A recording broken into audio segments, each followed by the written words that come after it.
ನಮಸ್ಕಾರ ಕನ್ನಡಿಗರೇ, ನಮ್ಮ YouTube channel like ಮಾಡಿ, ಕಮೆಂಟ್ ಮಾಡಿ, ಶೇರ್ ಮಾಡಿ, ಸಬ್ಸ್ಕ್ರೈಬ್ ಮಾಡಿ.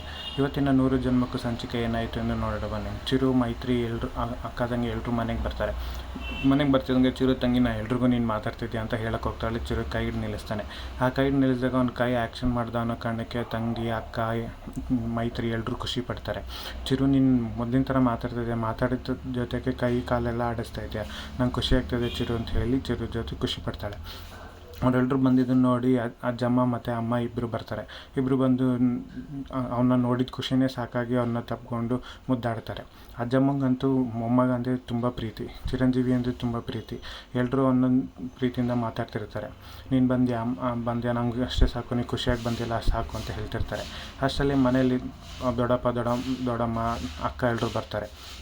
ಎಲ್ಲರೂ ಬಂದು ಚಿರು ಹತ್ರ ಮಾತಾಡಿದಾಗ, ಹಿಂಗೆ ಇದ್ದಾನೆ ಚಿರು, ಇನ್ನೂ ಏನು ಮಾತಾಡ್ತಾನೆ ಇಲ್ಲ ಅಂತ ಹೇಳ್ತಾರೆ. ಅದಕ್ಕೆ ಅಮ್ಮ ಹೇಳ್ತಾಳೆ, ಅದು ಪರವಾಗಿಲ್ಲ, ಅವ್ನು ಮಾತಾಡೋದು ಚಿಂತೆ ಇಲ್ಲ, ಇವತ್ತು ಮಾತಾಡಿದ್ರೆ ನಾಳೆ ಮಾತಾಡ್ತಾನೆ ಅಂತ ಹೇಳಿದಾಗ, ಅಲ್ವಾ ಚಿರು ಅಂತ ಕೇಳಿದ್ದಕ್ಕೆ ಚಿರು, ಹೌದಮ್ಮ ನೀನು ಸರಿಯಾಗಿ ಹೇಳಿದೆ ಅಂತ ಮಾತಾಡ್ತಾನೆ. ಮಾತಾಡಿದ್ದನ್ನು ನೋಡಿ ಅಜ್ಜಮ್ಮಂಗೆ ಮತ್ತು ಅಮ್ಮಂಗೆ ತುಂಬ ಖುಷಿ ಆಗುತ್ತೆ.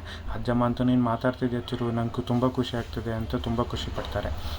ಇಲ್ಲಿ ಚಿರು ಅಕ್ಕಂಗೆ ಆಗಲೇ ಸಂಕಟ ಶುರು ಆಗುತ್ತೆ, ಅಯ್ಯೋ ಮಾತಾಡೋಕ್ಕೆ ಶುರು ಮಾಡಿಬಿಟ್ನಾ ಇವನು ಅಂತ. ಆದರೆ ಕರ್ಕೊಂಡೋಗಿದ್ದ ಅಕ್ಕ ತಂಗಿ ಎಲ್ಲರೂ ಖುಷಿ ಪಡ್ತಿರ್ತಾರೆ. ಅಮ್ಮ ಅಂತೂ ಚಿರು ಅಮ್ಮಂಗಂತೂ ತುಂಬ ಖುಷಿಯಾಗಿರುತ್ತೆ ಚಿರು ಮಾತಾಡ್ತಿರೋದು ನೋಡಿ. ನೀವು ಮಾತಾಡ್ತಿದ್ದಿಲ್ಲ, ನಂಗೆ ಅಷ್ಟು ಸಾಕು, ರಾಯರಂದರೆ ಸುಮ್ಮನೆನಾ, ರಾಯರ ಕೃಪಾ ಕಟಾಕ್ಷ ಅಂದರೆ ಸುಮ್ಮನೆನಾ, ರಾಯರ ಆಶೀರ್ವಾದದಿಂದ ಎಲ್ಲ ಒಳ್ಳೆಯದೇ ಆಗುತ್ತೆ, ನೀವು ಮಾತಾಡ್ತಿರೋದು ನನಗಂತೂ ತುಂಬ ಖುಷಿ ಆಗ್ತದೆ ಅಂತ ಅಜ್ಜಮ್ಮ ತುಂಬ ಪ್ರೀತಿ ತೋರಿಸ್ತಾರೆ.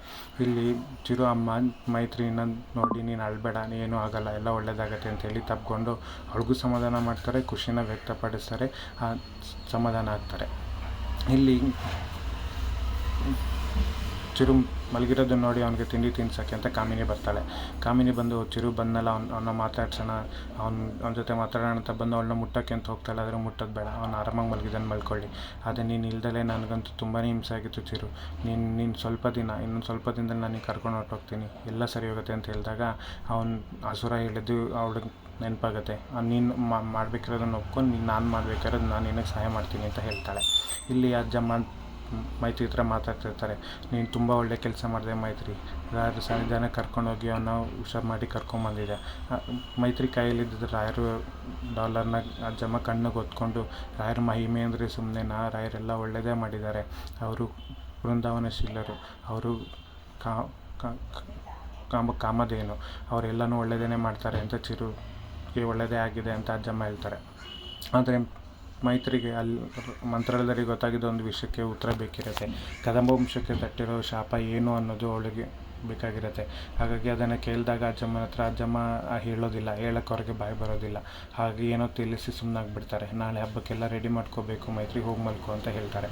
ಇಲ್ಲಿ ಕಾಮಿನಿ ಮಾತಾಡಿಸ್ಬೇಕಾದ್ರೆ ಚಿರುಗೆ ಎಚ್ಚರಾಗಿ, ಕಾಮಿನಿ ಏನು ಡೈಲಾಗ್ ಹೊಡಿತಾ ಇದೆಯಾ ಕಾಮಿನಿ, ಎಮೋಷ್ನಲ್ ಆಗಿ, ನಾನು ಎಚ್ಚರವಾಗೇ ಇದ್ದೀನಿ, ಸುಮ್ಮನೆ ಡೌ ಮಾಡ್ತಿದ್ದೆ ಅಷ್ಟೇ ಅಂತ ಹೇಳಿದಾಗ ಚಿರು ಮಾತಾಡ್ತಿರೋದು ನೋಡಿ ಕಾಮಿನಿ ಖುಷಿಯಾಗಿ ಚಿರುನ ತಪ್ಕೊಂಡ್ಬಿಡ್ತಾಳೆ. ಚಿರು ಆದರೆ ಕಾಮಿನಿನ ತಪ್ಕೊಳ್ಳಲ್ಲ, ಅವ್ನಿಗೆ ತಗೊಳ್ಳೋದಕ್ಕೆ ಇಷ್ಟ ಇರಲ್ಲ. ಅಲ್ಲಿಗೆ ಕರೆಕ್ಟಾಗಿ ಮೈತ್ರಿ ಮತ್ತು ಚಿರು ಅಕ್ಕ ಬರ್ತಾರೆ. ಮೈತ್ರಿ ಅವರಿಬ್ಬರು ತಪ್ಕೊಂಡಿರೋದನ್ನು ನೋಡ್ತಾಳೆ, ಅದೇ ತಪ್ಪು ತಿಳ್ಕೊಳ್ಳೋದಿಲ್ಲ, ನೀನು ಫ್ರೆಂಡ್ಸ್ ಅಂತ ಅನ್ನೋದು ಗೊತ್ತಿರುತ್ತೆ. ಅಷ್ಟರಲ್ಲಿ ಚಿರು ಮೈತ್ರಿ ಬಂದಿರೋದನ್ನು ನೋಡ್ತಾನೆ. ನೋಡಿದ ತಕ್ಷಣ ಮೈತ್ರಿ ಬಂದ್ಲು ಅಂತ ಹೇಳಿ ಕಾಮಿನಿನ ತಳ್ತಾನೆ. ಅವಾಗ ಅವ್ರ ಅಕ್ಕ ಬಂದು, ಮೈತ್ರಿ ನೀನೇ ಬೇಜಾರು ಮಾಡ್ಕೊಡಲ್ಲ ಅಲ್ಲ ಅವ್ರು ಹಿಂಗಿರೋದಕ್ಕೆ ಅಂತ ಹೇಳಿ ಒಂಚೂರು ಬೆಂಕಿ ಹಾಕಿ ಕಳಿಸ್ತಾಳೆ. ಮೈತ್ರಿ ಚಿರು ಹತ್ರ ಹೋದಾಗ ಚಿರು ಹೇಳ್ತಾನೆ, ಮೈತ್ರಿನೇ ನನಗೆಲ್ಲ, ಅವಳೇ ನನ್ನ ಮನಧರಿಸಿ, ಅವಳೇ ನನ್ನ ಸುಂದರಿ, ಎಲ್ಲ ನಂಗೆ ಅವಳೇನೆ ಅಂತ ಎಲ್ಲರ ಮುಂದೆ ಹೇಳ್ತಾನೆ. ಅದು ಕಾಮಿನಿಗೆ ಸಹಿಸ್ಕೊಳ್ಳೋದಕ್ಕಾಗಲ್ಲ. ಕಾಮಿನಿ ತಿಂಡಿ ತಂದಿರೋದನ್ನು ನೋಡಿ ಚಿರು ಹೇಳ್ತಾನೆ, ನನಗಂತೂ ಹೊಟ್ಟೆ ತುಂಬ ಹಸಿತದೆ, ಗಂಜಿ ಕುಡಿದು ಸಾಕಾಗೋಗಿದೆ, ಆ ಗಂಜಿ ಎಲ್ಲ ಬಾಯಿಗೆ ಮರ್ಗೊಟ್ಟೋಗಿದೆ, ನಾನು ಚೆನ್ನಾಗಿರೋ ತಿಂಡಿ ತಿನ್ನಬೇಕು ಅಂತ ಹೇಳಿ ತಟ್ಟೆನ ಕಾಮಿನಿ ಕೈಯಿಂದ ಈಸ್ಕೊಂಡು ಮೈತ್ರಿಗೆ ಹೇಳ್ತಾನೆ, ಮೈತ್ರಿ ಬಾ ತಿನ್ನಿಸು, ನನಗೆ ತಿಂಡಿ ತಿನ್ನಿಸು, ಹೊಟ್ಟೆ ಹಸಿತಾ ಇದೆ ಅಂತ ಮೈತ್ರಿಗೆ ಹೇಳ್ತಾನೆ. ಅದನ್ನು ಹೇಳಿದ್ದಕ್ಕೆ ಕಾಮಿನಿಗೆ ಸಹಿಸ್ಕೊಳ್ಳೋಕ್ಕಾಗಲ್ಲ, ಅಲ್ಲಿಂದ ಹೊರಟ್ಬಿಡ್ತಾಳೆ. ಆ ಕೋಪನ ತಡೆಯಲಾರ್ದಲ್ಲಿ ಹೊರಟೋಗ್ತಾಳೆ. ಆದರೆ ಚಿರು ಮೈತ್ರಿನ ನಗ್ತಾ ಬಾ ಕೂತ್ಕೊ ಅಂತ ಹೇಳಿ ಅವನ ಮುಂದೆ ಕೂರಿಸ್ಕೊತಾನೆ. ಮೈತ್ರಿ ತಿನ್ನಿಸು ಅಂತ ಹೇಳಿದಾಗ ಮೈತ್ರಿ ತಿನ್ಸೋಕ್ಕೆ ಶುರು ಮಾಡ್ತಾಳೆ. ಆದರೆ ತಿನ್ಸೋಕ್ಕೆ ಶುರು ಮಾಡಿದಾಗ ಚಿರು ಹೇಳ್ತಾನೆ, ನೀನು ನನಗೋಸ್ಕರ ಎಷ್ಟೆಲ್ಲ ಮಾಡಿದೆ ಮೈತ್ರಿ, ಎಷ್ಟೆಲ್ಲ ವ್ರತ ಮಾಡಿದೆ, ಎಷ್ಟೆಲ್ಲ ಕಷ್ಟಪಟ್ಟೆ, ನದಿ ದಂಡೆಲಿ ನೀರು ಜಾರ್ಕೊಂಬಿದ್ದಾಗ ಅಲ್ಲಿಂದ ಎದ್ದು ಬಂದು ನಾನು ವ್ರತನ ಸಂಪೂರ್ಣ ಮಾಡಿದೆ. ಮಂತ್ರಾಲಯ ಕರ್ಕೊಂಡೋಗಿ ನನ್ನನ್ನು ಸರಿ ಮಾಡಿದೆ. ನಾನು ಏನಾರು ಆಗಿದ್ದರೆ ಅಂತ ಹೇಳಕ್ಕೆ ಬಂದಾಗ ಮೈತ್ರಿ ಅವ್ನ ಬಾಯಿನ ಮುಚ್ತಾಳೆ. ನೀನೇನು ಮಾತಾಡಬೇಡ ಚೂರು, ಇದನ್ನೆಲ್ಲ ಮಾತಾಡೋದಕ್ಕೆಲ್ಲ ನಾನು ನಿನ್ನ ಉಳಿಸ್ಕೊಂಡಿರೋದು. ನಾವಿಬ್ಬರು ಚೆನ್ನಾಗಿರಬೇಕು ಅನ್ನೋ ಒಂದೇ ಕಾರಣಕ್ಕೆ ನಿನ್ನ ಮೇಲೆ ಇರೋ ಪ್ರೀತಿಗೋಸ್ಕರ ನಾನು ಉಳಿಸ್ಕೊಂಡಿದ್ದೀನಿ ಅಂತ ಮೈತ್ರಿ ಹೇಳ್ತಾಳೆ. ಅದೇ ಚಿರು, ನಾನು ನಿನ್ನ ಹತ್ರ ಇನ್ನೊಂದು ಕೇಳಬೇಕು. ಕಾಮಿನಿ ನೀನು ಅಂತ ಹೇಳಕ್ಕೆ ಬರೋಷ್ಟರಲ್ಲಿ ಚಿರುನೇ ಹೇಳಿಬಿಡ್ತಾನೆ, ಕಾಮಿನಿ ನನ್ನ ಪ್ರೀತಿಸ್ತಾ ಇದ್ಲು ಮೈತ್ರಿ. ಇದು ನಂಗೆ ಚೆನ್ನಾಗಿ ಗೊತ್ತಿತ್ತು, ಆದರೆ ನಾನು ಅವಳನ್ನ ಪ್ರೀತಿಸ್ತಿಲ್ಲ ಅಂತ ಚಿರು ಸ್ಪಷ್ಟನೆ ಕೊಡ್ತಾನೆ. ಇಲ್ಲಿ ಮೈತ್ರಿ ಹೊರಗೆ ಬಂದು ಏನೋ ಯೋಚನೆ ಮಾಡ್ತಾ ನಿಂತಿರ್ತಾಳೆ. ಹೊರಗೆ ಬಂದು ಯೋಚನೆ ಮಾಡ್ತಾ ನಿಂತಿರ್ಬೇಕಾದ್ರೆ ಹಿಂದೆಯಿಂದ ಯಾರೋ ಬಂದಂಗೆ ಆಗುತ್ತೆ. ಆ ಬಂದಾಗ ಹಿಂತಿರುಗಿ ನೋಡ್ತಾಳೆ. ಆ ಹಿಂತಿರುಗಿ ಹೋಗೋಕ್ಕೂ ಮುಂಚೆ ಒಂದು ಧ್ವನಿ ಕೇಳಿಸುತ್ತೆ, ಒಂದು ಪದ ಕೇಳಿಸುತ್ತೆ. ಅದು ತಿರುಗಿದ ತಕ್ಷಣ ನೋಡಿದ್ರೆ ಚಿರು ಫ್ರೆಂಡ್ ಆಗಿರ್ತಾಳೆ. ಅವ್ನು ಕೇಳ್ತಾಳೆ, ನೀನು ನಾನು ಏನಂತ ಕರೆದೆ ಅಂತ ಕೇಳಿದಾಗ, ನಾನು ಅತ್ತಿಗೆ ಅಂತ ಕರೆದ, ಅತ್ತಿಗೆ ಅಂತ ಕರೆದಲ್ಲಿ ಇನ್ನೇನಂತ ಕರೆಯೋಕ್ಕಾಗತ್ತೆ ಅಂತ ಹೇಳ್ತಾಳೆ. ಅದಕ್ಕೆ ಮೈತ್ರಿ ಹೇಳ್ತಾಳೆ, ಇಲ್ಲ ನನಗೆ ತುಳಸಿ ಅಂತ ಕರೆದಂಗೆ ಕೇಳಿಸ್ತು ಅಂತ ಹೇಳ್ತಾಳೆ. ಇಲ್ಲ ಅದಕ್ಕೆ ನಾನೇನಂಗೆ ಕರೆದಿಲ್ಲ, ಆದರೆ ನೀವು ಅಲ್ಲಿಂದ ಬಂದಾಗಿಂದ ಸರಿಯಾಗಿಲ್ಲ. ಚಿರು ಮಾತಾಡ್ತಿರೋ ಖುಷಿ ಇದೆ, ಆದರೆ ಏನೋ ಒಂದು ಟೆನ್ಷನ್ ನಿಮ್ಮಲ್ಲಿದೆ, ಏನಾಯಿತು ಅಂಥದ್ದು ಅಂತ ಕೇಳಿದಾಗ ಮೈತ್ರಿ ಹೇಳ್ತಾಳೆ, ರಾಯನ ಮಟ್ಟದಲ್ಲಿ ನನಗೆ ಹಿಂಗೆ ಒಬ್ಬರು ಗುರುಗಳು ಸಿಕ್ಕಿದ್ರು. ಅವರು ಕರ್ಕೊಂಡೋಗಿ ನಿನ್ನ ಗಂಡನ ನಿನ್ನ ಉಳಿಸ್ಕೋಬೇಕು ಅಂತ, ಅಂದರೆ ನೀನು ಮತ್ತು ಈ ಜಗಕ್ಕೆ ತಟ್ಟಿರೋ ಶಾಪನ್ನು ನೀನು ತೆಗಿಬೇಕು ಅಂತ ಅಂದರೆ ನೀನು ರಾಯನ ದಾರಿಲೇ ಹೋಗಬೇಕು.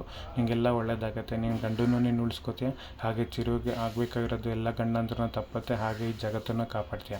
ಈ ಜಗತ್ತನ್ನು ಕಾಪಾಡುವಂಥ ಸಂಜೀವಿನಿ ಆಗಬೇಕು ನೀನು ಅಂತ ಹೇಳಿ ಆಶೀರ್ವಾದ ಮಾಡಿದರು. ಚಿರುಗೆ ಆಶೀರ್ವಾದ ಎಲ್ಲ ಮಾಡಿ ನಮ್ಮ ಕಳಿಸಿದ್ರು. ಇದೆಲ್ಲ ಇಷ್ಟೆಲ್ಲ ಆಯಿತು ಮಂತ್ರಾಲಯದಲ್ಲಿ ಅಂತ ಹೇಳ್ತಾಳೆ. ಅದಕ್ಕೆ ಅವಳ ಚಿರು ಫ್ರೆಂಡ್ ಹೇಳ್ತಾಳೆ, ನೀವೇನು ತಲೆ ಕೆಡ್ಸ್ಕೊಬೇಡಿ, ಅದಕ್ಕೆ ನಾವಿದ್ದೀವಿ. ಈ ಜಗತ್ತಲ್ಲಿ ಏನು ಆಗದಲ್ಲೇ ಇರೋದು ಏನೂ ಇಲ್ಲ, ಎಲ್ಲ ಆಗುತ್ತೆ. ನೀವು ಯಾಕೆ ಇಷ್ಟೊಂದು ತಲೆ ಕೆಡ್ಸ್ಕೊದ್ರೆ ಎಲ್ಲ ಒಳ್ಳೆಯದಾಗತ್ತೆ ಅಂತ ಕಾಮಿಡಿ ಮಾಡ್ತಾ ಇರ್ತಾನೆ. ನೋಡೋಣ ಮುಂದಿನ ಭಾಗದಲ್ಲಿ ಏನಾಗುತ್ತೆ ಅಂತ.